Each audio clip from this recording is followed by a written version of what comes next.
Baiklah, ya. Ayat 10. Yang ku kehendaki ialah mengenal Dia. Apa saudaraku? Mengenal Dia ini artinya bergaul ya. Artinya intim ya. Ada hubungan ya. Inilah yang diluruskan Paulus dalam hidupnya. Kan dia nggak kenal Yesus maka dia niaya jemaat.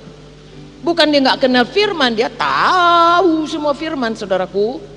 Dia tahu dari kitab Kejadian karena Taurat buku Taurat kan dia ahlinya ya, Taurat. Tapi dia nggak kenal Yesus.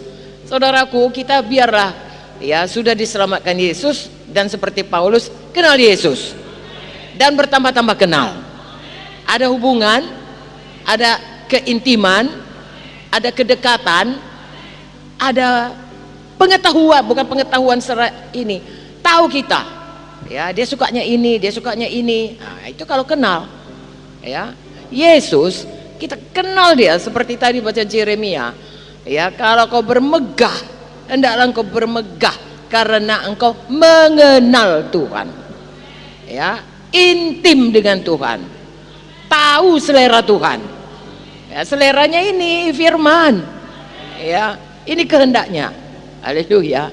Makanya kalau dikatakan intim dengan Tuhan, nggak suka baca firman ya nggak betul saudaraku ya, nggak suka berdoa ya nggak betul ya. Saya kenal kali sama katakanlah Pak Eri, tapi asal jumpa pun ngomong pun nggak mau ya, nggak betul saudaraku. Kalau kenal itu rindu ketemu, rindu lebih dalam lagi, lebih dekat lagi.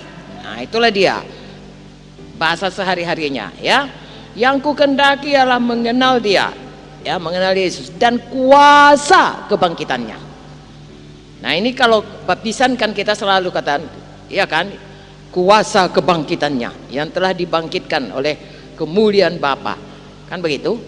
Kemudian kita berkata kita pun ikut dibangkitkan ya, Efesus 1 ayat 19, supaya kita kenal kuasa kebangkitannya. Siapa membangkitkan Tuhan Yesus? Bagus, jadi kuasa Roh Kudus.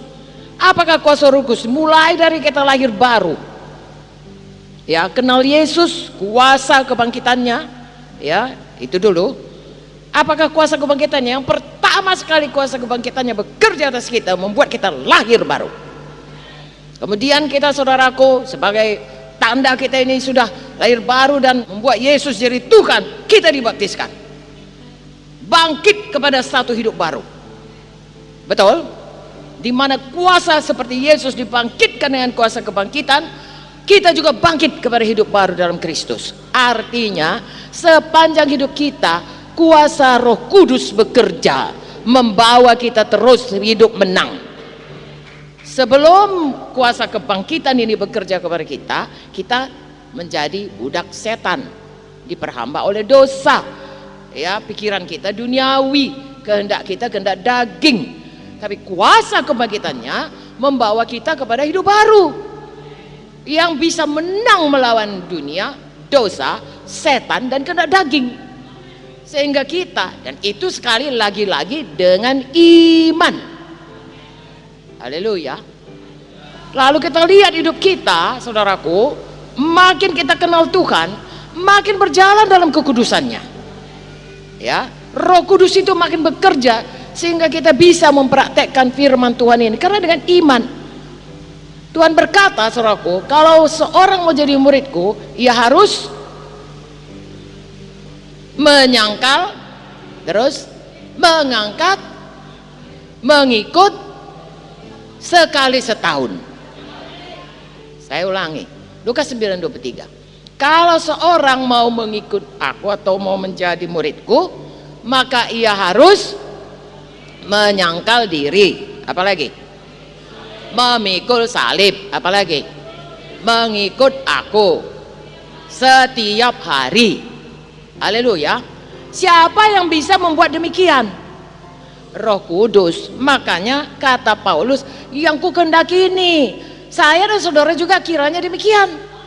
Kita luruskan dulu hidup kita, suka kita kuasa kebangkitan, karena itu membuat kita tiap-tiap hari bisa mengikuti Yesus dengan menang. Bagaimana mengikuti Yesus dengan menang? Ada menyangkal diri. kehendak daging kita mau malas. Misalnya lah saudara, sebenarnya kalau saudara kemarin ini kan udah nyangkal diri, kalau enggak kan saudara bisa tinggal aja di kampung saudara, nah, dan lain sebagainya. Saudara datang di sini karena untuk patuh itu perlu menyangkal diri. Semua kita punya kehendak daging, semua kita punya kepentingan, semua kita punya cara berpikir sendiri, semua kita mempunyai penilaian masing-masing. Yang saya rasa baik belum tentu saudara rasa baik, dan yang saudara rasa baik belum tentu saya rasa baik. Tapi saudara menundukkan diri, itu nyangkal diri namanya ya, mengangkat salib ya. Nanti kita lihat lagi, mengangkat salib itu seperti Tuhan Yesus ya. Seharusnya kan dia bukan nggak patutnya dia mengangkat salib kan, bukan bagiannya itu, bagian kitanya itu, tapi ditanggungkannya demi supaya kehendak Bapa jadi. Kita pun begitu. Nah, mengikut Yesus, ya, mengikut Yesus itu saudaraku, ada yang bisa diikut di dunia ini saudaraku. Satu, Tuhan Yesus. Dua, setan ya. Tiga, diri kita atau orang lain. Kan itu aja di dunia ini. Jadi kepada kita selalu itu pilihan ya, sepanjang hidup kita. Dan kalau kita memilih mengikut Tuhan, bagaimanapun kita akan dapat aniaya. Aniaya dari setan, aniaya dari orang yang mau dipakai setan.